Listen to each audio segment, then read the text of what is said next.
Your Excellencies, distinguished guests, ladies and gentlemen, it is a profound honor to address this annual conference on the emerging geopolitics of energy and the implication for the developing countries.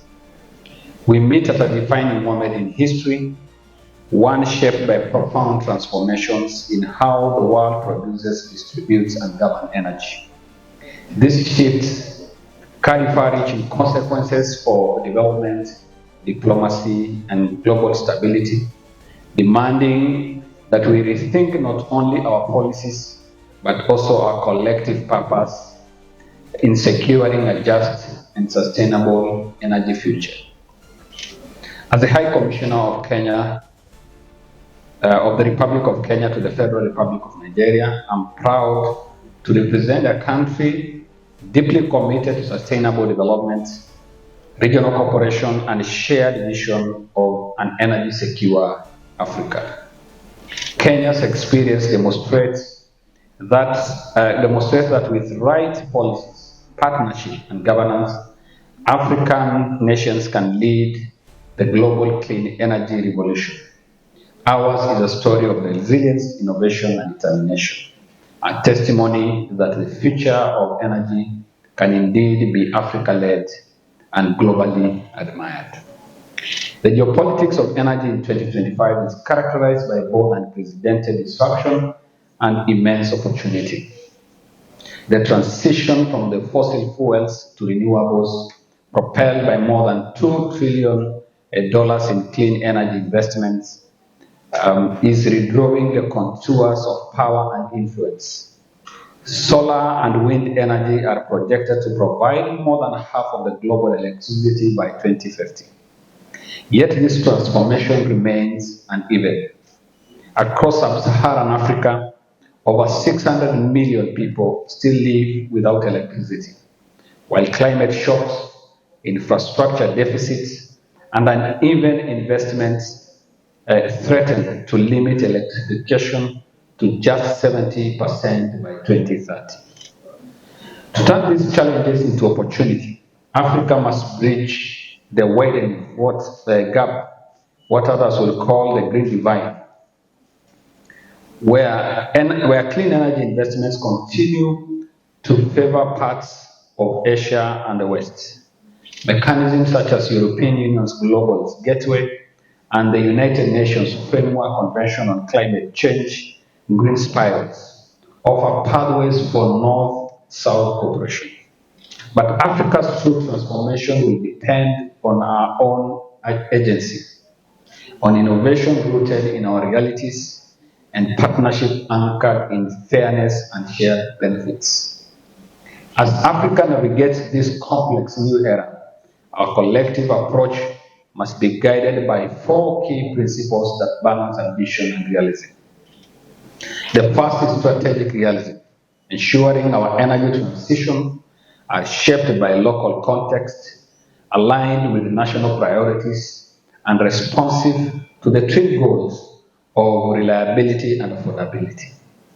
Clean energy must power industrial growth, not hinder it. The second is regional integration. Shared grids, cross-border pipelines, and harmonized energy markets offer scale, stability, and competitiveness. Africa's strength lies in the unity, in building transnational infrastructure that connects our economies and secure our collective energy future. The third is equitable partnerships. Africa must engage the global community on terms defined by mutual respect and fairness. Collaboration must guarantee access to finance, technology, and markets, while promoting value addition and knowledge transfer at home. Our natural wealth must translate into prosperity for our people, not dependency on others. I think the chairman was very categorical on that. The fourth is private sector empowerment.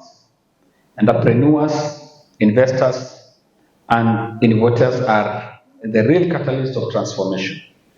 Their creativity, efficiency, and resources bring life to policy ambitions. Governments must therefore create an enabling environment that attracts credible investment and accelerates innovation across the energy value chain.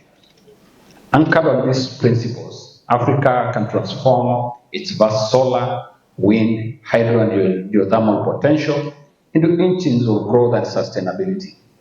The goal is not only to change the sources of power we use, but to refine the purpose of power itself as an enabler of dignity, development, and sovereignty.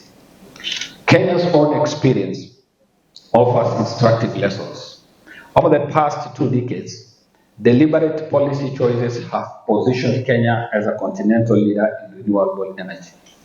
Today, nearly 90% of our electricity is generated from clean sources, primarily geothermal, hydropower, and wind. This progress has been achieved not through abundance, but through foresight, innovation, and strong institutional commitments. We have learned that sustainability and growth can move in tandem. Rural electrification programs have expanded access. Off-grid solar systems have lit up remote communities, and transparent regulation has attracted credible private investment. Our focus remains clear, ensuring that energy development supports productivity, inclusivity, and national prosperity. Kenya's journey also underscores the importance of governance and policy coherence. Through independent regulatory bodies, competitive procurement frameworks, and targeted industrial incentives, we have demonstrated that sound governance is the strongest currency in the energy transition. When institutions are accountable, investors respond with confidence, and citizens benefit directly from the dividends of progress. The coming decades will be decisive for our continent. The choices we make today will determine whether Africa remains as a supplier of raw resources or emerges as a producer of power, innovation, and prosperity. If guided by realism, unity, and vision, Africa can define its own transition, one that is just, inclusive, and irreversible. Your Excellencies, ladies and gentlemen, this conference, therefore, is not merely about dialogue, it's about direction. It calls us to move from aspiration to action, from potential to progress. Let us strengthen collaboration, deepen partnerships, and design policies that position Africa not at the margins, but at the center of the global energy innovation. The time has come for Africa to rise as an architect of its destiny, not as a spectator of global change. Let us seize this moment with courage and clarity to build a future where African home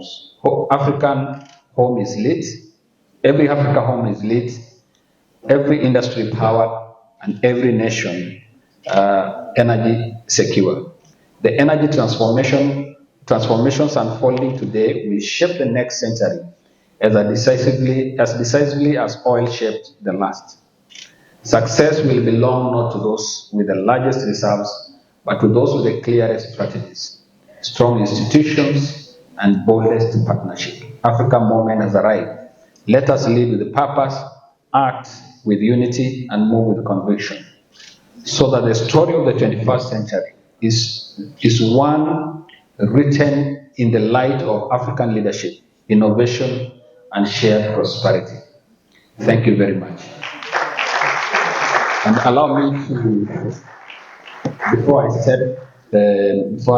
go to my seat, allow me to welcome all of you to Kenya when you have the opportunity to visit Kenya.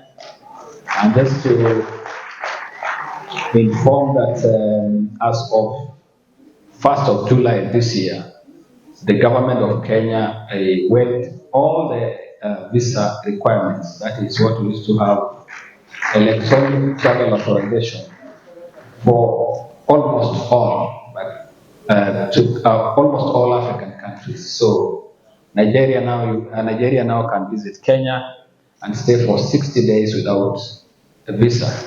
our Kenyan culture. So you're most welcome to enjoy the beautiful landscape of Kenya, the culture of Kenya, and I believe this is what we Kenya believe in the Pan-Africanist agenda. So thank you very much. God bless.